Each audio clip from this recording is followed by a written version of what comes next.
Frog sits in the light. Everything is fine. The lamp is on. The room makes sense. Frog knows where the door is. Frog knows where the walls end. Frog can see the corner. Nothing is there.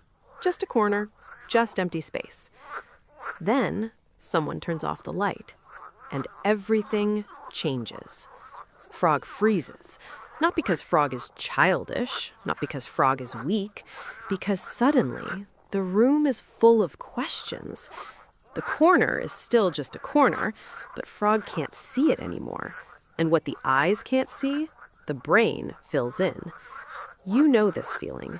You've been in a room 1,000 times, but the moment the lights go out, that room becomes foreign.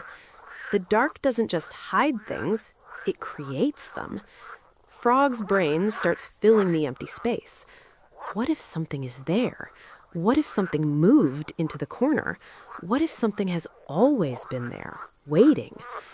This is how anxiety works. The absence of information becomes the presence of threat.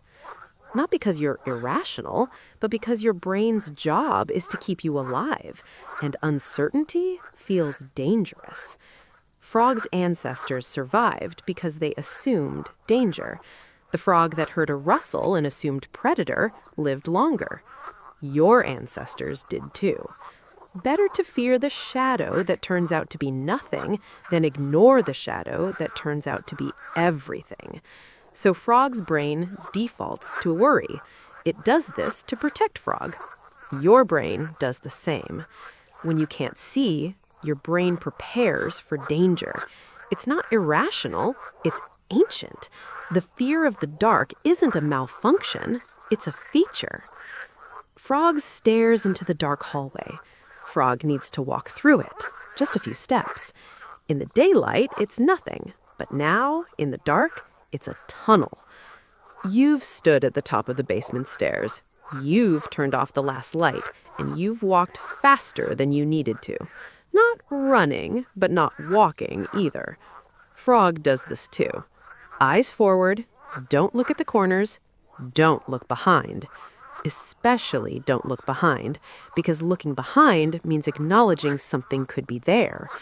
This is magical thinking, the idea that not looking keeps you safe. Frog reaches the bathroom, turns on the light. Everything is fine again. Nothing was there, but Frog's heart is still racing because the brain does. Frog tries to sleep.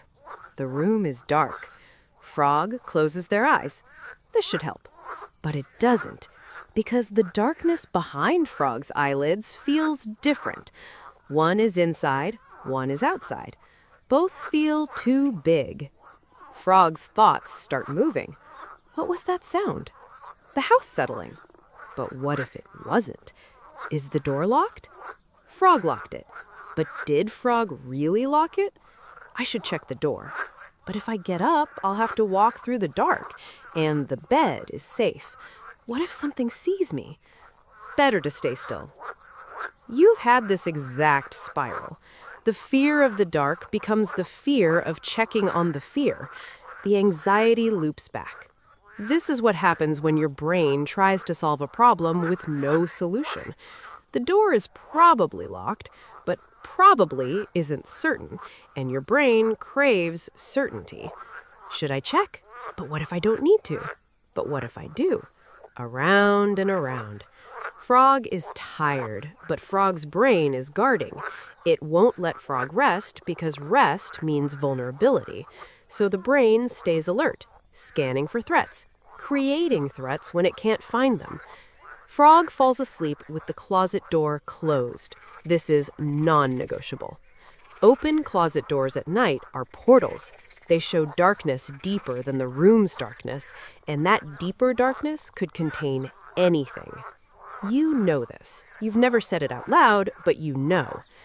Frog wakes up at 3 a.m., thirsty. The water is in the kitchen, but the kitchen is far, and the hallway is a tunnel. Frog lies still, weighing thirst against fear. Can I wait until morning?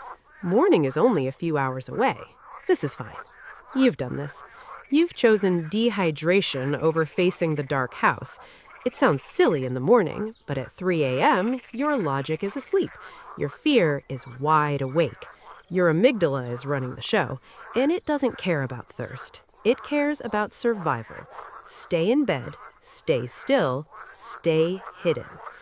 Frog's brain is trying to protect Frog. Your brain is trying to protect you. It learned fear in the dark because the dark used to be dangerous. For most of human history, the dark was the most dangerous time. Predators hunted at night. Humans without fire didn't survive. So your brain still believes night equals danger, even though you're in a locked house, even though nothing is hunting you. Frog grows up. Years pass. Frog learns the dark is mostly safe, but Frog still doesn't like it. Frog still leaves a light on, a small light, a night light. Not because Frog is a baby, because Frog learned to work with their brain instead of against it. This is wisdom. You can do this too. Stop trying to be brave. Nightlights aren't childish, they're accommodations. They're the difference between anxiety and sleep. Leaving lights on isn't weakness, it's knowing what your brain needs. Checking the lock 3 times isn't silly if it helps you sleep. Your brain needs proof, so you give it proof.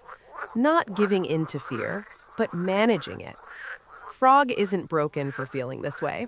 You aren't broken either. You aren't weak for being afraid of the dark. Fear of the dark isn't about the dark. It's about lack of control. In the light, you control what you see. In the dark, you control nothing. You can't confirm safety. You have to trust. And trust is hard when your brain is wired for suspicion. It's about the unknown. The dark is full of unknowns. What's in that corner? What made that sound? You don't know. And not knowing feels like danger. Your brain's job is prediction. But in the dark, there's no information. So your brain panics. It fills the gaps with threats. Because assuming the worst kept your ancestors alive. You're descended from the warriors, from the ones who assumed danger. Frog learns something important. The fear will probably never fully go away. And that's okay. Frog doesn't need it to disappear. Frog just needs to make peace with it. I see you, fear. I know why you're here. You're trying to keep me safe. But I'm okay. You can rest now. You can say this too. Thank your brain for trying to protect you. Then gently remind it you're safe. With compassion. Frog sleeps with a small light now. Every night.